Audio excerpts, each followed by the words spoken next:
ये ले बहू, ये 1 लाख तेरे हैं और ये 1 लाख और ये सोने का हार तेरा। चलिए समधी जी और समधन जी, अब आप लोग इजाजत दे, मैं चलती हूँ, रस्म पूरी हो गई है। अब भगवान ने चाहा तो आपके यहाँ बारात लेकर ही आऊंगी। समधन जी बहुत बहुत शुक्रिया जो आप पांव उठाकर यहाँ आई और मेरी बेटियों को अपने बेटों के लायक समझा। चलिए मैं आपको गाड़ी तक छोड़कर आती हूँ।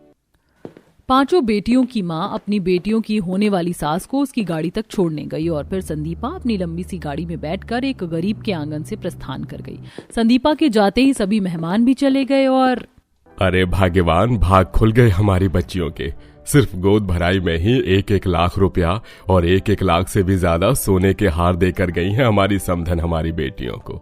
मेरी बेटियों का नसीब खुल गया जी। बस ज्यादा आप इस बात को जाहिर ना कीजिए। मेरी बच्चियां बड़े अमीर घर की बहुएं बनने जा रही हैं। कहा जाता है कि संदीपा जी इतनी अमीर हैं कि नोट तो उनकी बोरियों में सरता है। गरीब माँ बाप ऐसे ही बोल बोल कर खुश होने लगे। रीमा, ऋषा, रानी, नंदनी और रेशा 5 गरीब बहनें थीं, लेकिन किस्मत से उनका रिश्ता एक बहुत बड़े अमीर घराने में तय हो गया था। आज उनकी गोद भराई की रस्म थी जिनमें उन्हें बहुत नोट मिला।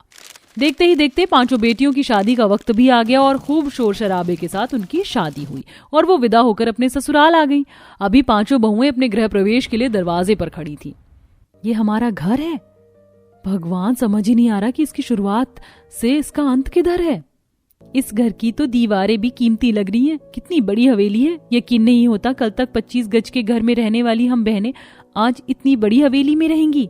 5 बहनों को अपनी आंखों पर विश्वास नहीं हो रहा था। वो हैरानी से अपनी हवेली को देख रही थी कि तभी उनके सामने उनकी सास हाथ में सोने की थाल में नोटों को लिए आई। बहुओं, स्वागत है तुम्हारा मेरे नोटों से भरे हुए घर में। आओ, मैं तुम सभी की आरती कर देती हूँ। अरे वाह, हमारी आरती इन 500 के नोटों की गड्डियों से होगी। यकीन नहीं हो रहा, क्या ये कोई सपना है। संदीपा ने एक सोने की थाली में 500 के नोटों की गड्डियां भरी हुई थी जिनसे उसने अपनी बहुओं की आरती की और फिर रॉबिन, यहाँ आओ। जी मालकिन। इन 500 के नोटों को बाहर खड़े हुए भिखारियों को दे दो। अच्छा मालकिन। और मालकिन, ये सोने की थाली? इसे तुम रख लेना। अब बहुओं आओ, एक एक करके गृह प्रवेश करो। शांता, 5 बहुओं के लिए कलश और महावर लेकर आओ। संदीपा की नौकरानी 5 बहुओं के गृह प्रवेश के लिए सोने के 5 कलशों में बढ़िया बासमती चावल भरकर ले आई और सोने की ही थाली में महावर रखी गई। एक एक करके 5 बहुओं ने उस सोने के कलश को गिराकर अपना गृह प्रवेश किया, जिसके बाद संदीपा ने 5 ही बहुओं को सोने के सोफे पर बैठा दिया। ये घर नहीं है तो नोटों और पैसों से भरा हुआ घर है। सिर्फ गृह प्रवेश में ही माँ जी ने लाखों रुपया लगा दिया। आसपास सामान भी कितना महंगा सा रखा हुआ है। सभी बहनें ऐसे ही महंगी महंगी चीजों को देखकर मन ही मन हैरान और खुश हो रही थी कि तभी 500 के नोटों से भरी हुई एक बहुत ही बड़ी सी थाली लेकर संदीपा अपनी बहुओं के पास आई और उनसे उस थाली पर हाथ रखने को बोला। बहुओं, इस समृद्धि को तुम भी अपने हाथों से छुओ। यह हमारे घर का रिवाज है। उसके बाद मैं इन पैसों को भी गरीबों को ही दान कर दूंगी। जी, इतना पैसा माँ जी गरीबों को बांट देंगी, क्या दिल है। कुछ इस तरह से बहुओं का अपनी ससुराल में स्वागत हुआ। हर एक रस्म बहुत ही अच्छे से हुई थी। ऐसे ही अगले दिन आज बहुओं की पहली रसोई थी। हे भगवान, इतना सारा देसी घी, काजू बादाम। दीदी, ये देखो, मिठाई पर लगाने को सोने का वर्क भी है। मैंने तो ये सुना था कि हमारा ससुराल अमीर है लेकिन इतना पैसे वाला है, ये मैं नहीं जानती थी। मुझे तो यकीन नहीं होता कि हम इस परिवार की बहुएं हैं। तुम इस परिवार की बहुएं बेशक हो, लेकिन तुम उसकी बहुएं अपनी काबिलियत पर नहीं बनी हो। मैंने तुमसे अच्छा बर्ताव किया सिर्फ इसी वजह से क्योंकि मेरे घर में मेहमान भरे हुए थे। लेकिन अब सभी तो जा चुके हैं, तो ज्यादा मेरे पास को ना आना। मेरे बेटों को तुम फंसा ही चुकी हो, मुझे नहीं फंसा पाओगी। संदीपा अपनी बहुओं से ऐसे बोलकर चली गई। अपनी सास की बात सुनकर 5 बहुएं बस उदास सी हो गई, लेकिन कुछ बोली नहीं। बहनों, माँ जी को हम पसंद नहीं है, लेकिन तुम चिंता मत करना, एक दिन माँ जी हमें जरूर अपना लेंगी। 5 बहनों ने हिम्मत नहीं छोड़ी और खुशी खुशी ही अपनी पहली रसोई बनाई। ऐसे ही सिलसिला चलने लगा। संदीपा अपनी बहुओं को पसंद नहीं करती थी, लेकिन बहुएं उसे खुश करने की हर कोशिश रखती थी। ऐसे ही सब चल रहा था कि एक दिन, हाँ रामू जी, वहाँ मंदिर में हलवा बना हुआ है। चलिए, तो अब ये 2 नोटों की बोरियां उठाकर गाड़ी में रख दीजिए, मैं भी आ रही हूँ। माँ जी कहीं जा रही हैं? हाँ, जा रही हूँ। अगर जरूरत हो तो क्या मैं भी साथ चलूं माँ जी, बता दीजिए। नहीं, बिल्कुल भी नहीं। मैं हर रविवार को मंदिर जाती हूँ और वहाँ भंडारा करती हूँ, लेकिन इस काम को करने में मुझे तुम्हारी मदद की जरूरत नहीं है। तुम घर में ही रहो। संदीपा मना करके खुद ही महाकाल जी के मंदिर पहुंच गई, जहां हर भिखारी उसी का इंतजार कर रहा था। सबसे पहले संदीपा ने सभी भिखारियों को खाना खिलाया और उसके बाद बोरियों में से 500 रुपए के नोटों की गड्डियां भिखारियों में बांट दी। हे महाकाल जी, बस मेरा ये किया काम स्वीकार करना। जय महाकाल। संदीपा सभी की मदद करके घर वापस आ गई। वहीं दूसरी तरफ, अच्छा जी, तो माँ जी हर रविवार महाकाल जी के मंदिर जाती हैं और गरीबों की मदद करती हैं। कितनी अच्छी हैं माँ जी। बस माँ जी हमें भी अपना लें तो कितना अच्छा हो। पांचों बहनें ऐसे ही सोचने लगी। फिर वो पांचों ही अपने अपने कामों में लग गईं। ऐसे ही सब कुछ चल रहा था। संदीपा अपनी बहुओं को पसंद नहीं करती थी और जो काम वो खुद करती थी वो कभी भी अपनी बहुओं से नहीं करवाती थी। ऐसे ही आज भी संदीपा रविवार को मंदिर ही आई हुई थी कि उसका अचानक सीढ़ियों से पांव फिसल गया और वो गिर पड़ी। ए भगवान, मर गई। संदीपा को जल्दी से उसके गार्ड्स ने संभाला और फिर उसे घर लाया गया। क्या हुआ माँ जी को ऐसे क्यों ला रहे हैं? माँ जी आप ठीक तो हैं? मालकिन, मंदिर की सीढ़ियों से गिर गई बहू रानी, डॉक्टर को बुलाइए। सभी बहुएं चिंता में आ गई और उन्होंने जल्दी से डॉक्टर को बुलाया। डॉक्टर ने आते ही संदीपा को 1 हफ्ते का बेड रेस्ट बता दिया और कुछ मेडिसिन और मरहम भी दिए। माँ जी हम जानते हैं कि आप हमें पसंद नहीं करती हो, लेकिन ये मरहम लगवा लो। नहीं, मैं खुद लगा लूंगी। आपकी कमर में चोट है माँ, ऐसे मत बोलो।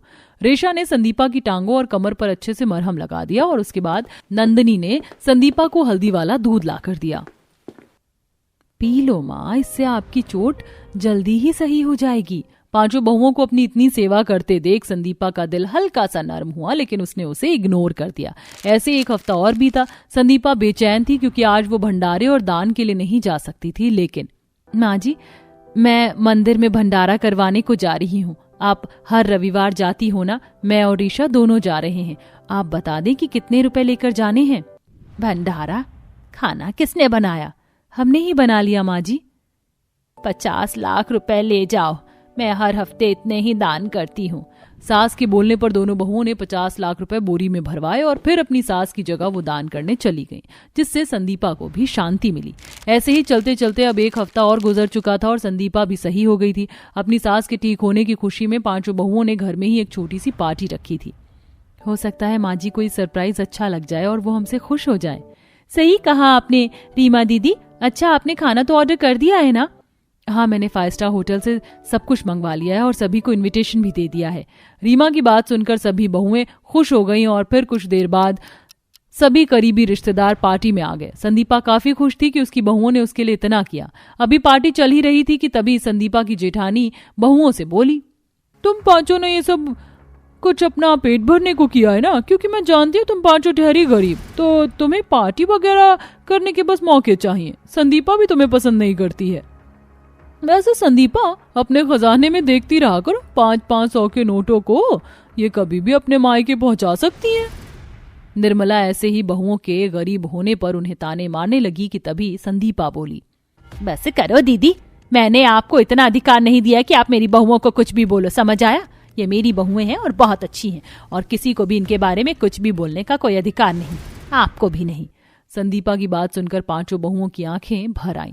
अब संदीपा अपनी बहुओं को जान गई थी और उसने उन्हें अपना लिया था और अब सभी खुशी खुशी मिलजुल कर रहते थे। अरे सुमन, मैं ये क्या सुन रही, तूने हमारी कोमल की शादी उस कंजूस सुमित्रा के बेटे के साथ करवा दी? अरे तुझे नहीं पता वो सुमित्रा कितनी कंजूस है? मैंने सुना है उसके पास 100 बीघे का महल है, पर फिर भी देख उस कंजूस औरत को, वो अपने पूरे परिवार के साथ उस छोटे से घर में रह रही है। अरे सुमन, रिश्ता पक्का करने से पहले अपने रिश्तेदारों से तो पूछ लेती, पता नहीं हमारी बेटी कैसे रहेगी उस घर में। सुमन के रिश्तेदार आकर उसके कान भर जाते हैं, जिस वजह से सुमन अब काफी परेशान रहने लगती है।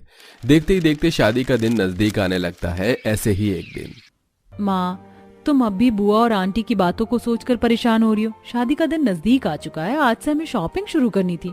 चलो ना, शादी का सामान लेकर आते हैं। बेटा, तू मेरी इकलौती बेटी है, कितनी मुश्किल से तेरी शादी हो रही है। तेरे ऊपर इतने सारे दोष थे, कितनी जगह कुंडलियां मिलवाई और कुंडली मिली भी तो ऐसे कंजूस घर में। मुझे तो तेरी चिंता हो रही है। शादी के बाद तू उस खड़ूस कंजूस औरत के साथ कैसे रहेगी जिसके पास 100 बीघे का महल तो है, पर फिर भी वो एक छोटे से घर में रह रही है। माँ, लोगों का काम होता है भड़काना और आप उनके भड़कावे में आ रही है। अगर मेरी सास इतनी ही बुरी होती तो वो किसी अमीर लड़की से अपने बेटे की शादी करवाती, ना कि हम जैसे गरीब से रिश्ता जोड़ती। कोमल के समझाने पर सुमन सारी बातों को भूलकर अपनी बेटी के साथ शादी की शॉपिंग करती है। समय यूं ही बीतता है और देखते ही देखते शादी का दिन आ जाता है। और शादी के बाद जब कोमल की विदाई होने लगती है तो सुमन अपने हाथ जोड़कर सुमित्रा से कहती है, बहन, मेरी बेटी का ख्याल रखना। अगर उससे कोई गलती हो जाए तो उसे माफ कर देना। मैंने अपनी बेटी को बड़े ही नाजों से पाला है, बिल्कुल फूलों की तरह है। बहन, यही तुमने गलती कर दी। अभी के जमाने में भला बेटियों को नाजों से कौन पालता है? अपनी बेटी को सिखाना चाहिए था ना ईंट का जवाब पत्थर से कैसे दिया जाता है। पर तुम फिक्र मत करो, अब तुम्हारी बेटी मेरी बहू है, उसे कैसे तेज बनाना है वो मेरे ऊपर छोड़ दो। गाड़ी में बैठी कोमल अपनी सास की बातें सुनकर बहुत ज्यादा डर जाती है और मन ही मन खुद से कहती है, लगता है मेरे आस पड़ोस के लोग और मेरे सारे रिश्तेदार बिल्कुल सही कह रहे थे। मेरी सास कितनी खड़ूस है। 10 लोगों के सामने उन्होंने मेरी माँ से कितनी बुरी तरह से बात की है। मैं कैसे रहूंगी अपने ससुराल में? अपनी सास की अकड़ देखकर कोमल डर जाती है। कुछ देर बाद कोमल विदा होकर अपने ससुराल जाती है, जहां अपने छोटे से घर में सुमित्रा अपनी बहू का गृह प्रवेश करवाती है। माँ, भाभी बहुत थक गई होंगी, मैं उन्हें कमरे में ले जाती हूँ। रेशमा बेटा, भाभी की फिक्र करना छोड़ दे। तेरी भाभी कोई छोटी बच्ची नहीं है और बहू आराम करने के लिए पूरी रात है। उससे पहले कुछ रस्में हैं, उन्हें तुम्हें करना होगा। रेशमा, अब जल्दी से रसोई में जाकर दूध वाली थाल ले आओ। अपनी माँ की बातें सुनकर रेशमा उदास होकर रसोई में जाती है और दूध वाली थाल लेकर आती है, जिसके बाद सुमित्रा उस थाल में एक अंगूठी डालती है और पंकज अपनी बीवी के साथ उस थाल में अंगूठी को ढूंढता है। सारी रात खत्म होने के बाद रेशमा अपनी भाभी को उनके कमरे में ले जाती है, जहां कोमल रेशमा से कहती है, रेशमा, मैंने सुना है कि हमारे पास एक खुद का 100 बीघे में फैला महल भी है, तो हम सब इतने छोटे से घर में क्यों रह रहे हैं? वो तो मैं भी नहीं जानती भाभी, और मुझे बहुत बुरा भी लगता है जब लोग मेरी माँ को कंजूस कहते हैं। मैं जानती हूँ माँ कंजूस नहीं है, हाँ वो थोड़ी खड़ूस जरूर है, पर वो बहुत अच्छी है। आप माँ की बातों को दिल पर मत लेना, वो ऐसी है। वैसे आप 100 बीघे में फैले महल की बात मुझसे क्यों करी है? किसी ने कुछ कहा है क्या? नहीं रेशमा, ऐसा कुछ नहीं है। मैं तो बस तुमसे ऐसे ही पूछ रही थी। शादी से पहले भी मैंने बहुत सी बातें सुनी थी, बस इसीलिए पूछा कि सच में हमारे पास 100 बीघा का महल है भी या नहीं। भाभी, अगर आपको झूठ लगता है तो बता दूं, सच में हमारे पास 100 बीघा का महल है, पर पता नहीं क्यों माँ वहां ना खुद कभी नहीं जाती है और ना ही हमें लेकर जाती है। आज तक माँ ने हमें नहीं बताया इसके पीछे का राज। अच्छा, मैं चलती हूँ, अब आप भी आराम कर लो, कल आपकी मुंह दिखाई है। इतना बोलकर रेशमा वहां से चली जाती है। कुछ देर बाद कमरे में पंकज आता है, पर थकान ज्यादा होने की वजह से कोमल पंकज से कुछ नहीं पूछती। और अगली सुबह, कोमल जल्दी से तैयार हो जाओ, आज तुम्हारी मुंह दिखाई है, घर में मेहमान भी आना शुरू हो गए हैं। मैं तो बाहर जा रहा हूँ, अगर तुम्हें कुछ भी बात करनी हो या मदद चाहिए हो तो रेशमा को आवाज दे देना। अच्छा, आप मुझे जाने से पहले क्या ये बता सकते हैं कि हमारा 100 बीघा का महल यहाँ से कितनी दूर है? क्या आपने कभी देखा है हमारा 100 बीघे का महल कैसा है? मेरी बड़ी इच्छा है एक बार वहां जाने की। कोमल, थोड़ा आराम से बोलो, अगर माँ ने सुन लिया ना तो तुम्हारी खैर नहीं। माँ पता नहीं क्यों नाराज हो जाती हैं जब भी उनसे 100 बीघा महल की बात करो तो। और सच में हमें नहीं पता कि हमारा 100 बीघा का महल कहाँ है, बस हमने अपने रिश्तेदारों और मोहल्ले वालों के मुंह से सुना है। इच्छा तो मेरी भी बहुत करती है कि एक बार अपने 100 बीघा महल में जाने की। अच्छा, मैं चलता हूँ, तुम भी तैयार हो जाओ। पंकज ने भी आज तक अपना 100 बीघा का महल नहीं देखा था, जिस वजह से वो कोमल को कुछ नहीं बता पाता और वहां से चला जाता है। कुछ देर बाद मुंह दिखाई की रस्म शुरू होती है और घूंघट में कोमल नीचे आती है, जहां वो बैठे मेहमानों की बातें सुनती है।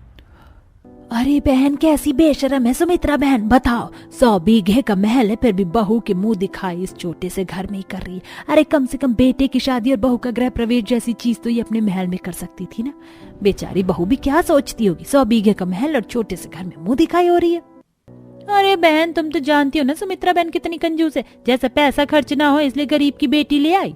गरीब घर की लड़कियां भोली मासूम जो होती हैं, कभी कुछ बोल ही नहीं पाएंगी। और तुम देखना सुमित्रा इतनी कंजूस है कि वो अपनी बहू को मुंह दिखाई में भी कुछ ना दे। 100 बीघा महल की तो बात ही अलग है। बेचारी बहू को तो पता भी नहीं होगा कि उसकी सास के पास 100 बीघा का महल भी है। यहाँ पर भी सब मेरी सास की कितनी बुराइयां कर रहे हैं। क्या मेरी सास सच में इतनी कंजूस है और बुरी है? क्या मुझे मेरी मुंह दिखाई में कुछ नहीं मिलेगा? हे भगवान, अब मैं क्या करूं? कैसे घर में आ गई हूँ? अरे बहन, मेरी बहू की मुंह दिखाई है और आप सब बातें ही किए जा रही हैं। अब एक एक करके मेरी बहू का मुंह देखकर उसे शगुन दीजिए। सुमित्रा के कहने पर एक एक करके सारी औरतें बहू की मुंह दिखाई की रस्म शुरू करती हैं और उसके हाथों में नेक देती हैं। ये लो बहू, मेरी तरफ से तुम्हारी पहली मुंह दिखाई का नेक, चांदी की पायल। तुम्हारी सास तो तुम्हें कुछ देने से रही, पर हम तुम्हारी सास जैसे नहीं है। मुंह दिखाई की रस्म के साथ साथ घर आए मेहमान कोमल को उसकी सास के खिलाफ भड़का ही रहे होते हैं कि तभी सुमित्रा अपने हाथों में प्रॉपर्टी के पेपर लेकर आती है और उन पर साइन करके अपनी बहू के हाथ में थमाते हुए उससे कहती है, बहू, यहाँ सबको ये लगता है कि मैं बहुत कंजूस हूँ, पर मैं अपनी बहू को उसकी मुंह दिखाई की रस्म पर कुछ ना दूं, ऐसा कैसे हो सकता है? इसलिए मैं तुम्हारी मुंह दिखाई की रस्म में अपना 100 बीघा महल दे रही हूँ, जो मेरे नाम पर था पर अब तुम्हारे नाम पर है। क्या? 100 बीघा का महल आप मुझे मुंह दिखाई के गिफ्ट के तौर पर दे रही हैं? हाँ बहू, हैरान मत हो, क्योंकि ये तेरा ही था और मैं तुझे सिर्फ 100 बीघा महल गिफ्ट नहीं कर रही, बल्कि तुझे उस महल में लेकर भी जाऊंगी। अब से हम वहीं रहेंगे। ये देख न सिर्फ कोमल और पूरा परिवार हैरान होता है, बल्कि वहां आए सभी मेहमान भी हैरान हो जाते हैं।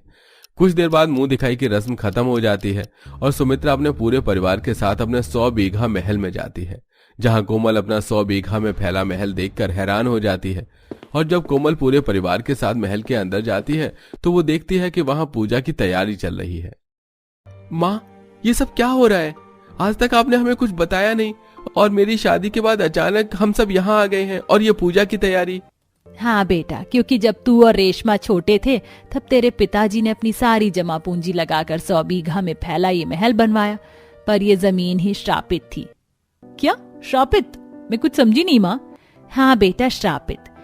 यहाँ पर कभी कुछ भी अच्छा नहीं हो सकता, पर तेरे पिता ने किसी की बात नहीं मानी और पंडित जी के मना करने के बावजूद भी हमें यहाँ लेकर आ गए।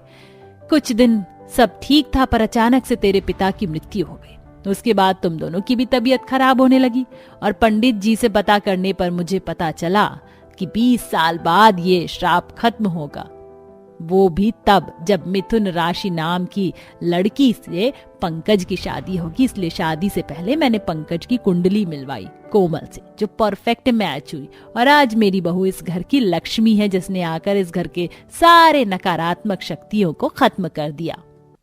इसके बाद सुमित्रा कोमल के हाथों से अपने महल में शांति पूजा करवाती है और 100 बीघा महल में कोमल अपनी पहली रसोई करती है और अपनी बड़ी सी रसोई में जाकर अपने परिवार के लिए खाना बनाती है।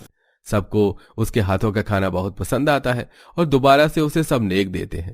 फिर 4 दिनों बाद कोमल अपने पग फेरे की रस्म के लिए मायके जाती है और अपनी माँ की सारी गलतफहमियों को दूर कर देती है और इसी तरह अपने 100 बीघा महल में अपने ससुराल के साथ हंसी खुशी रहती है।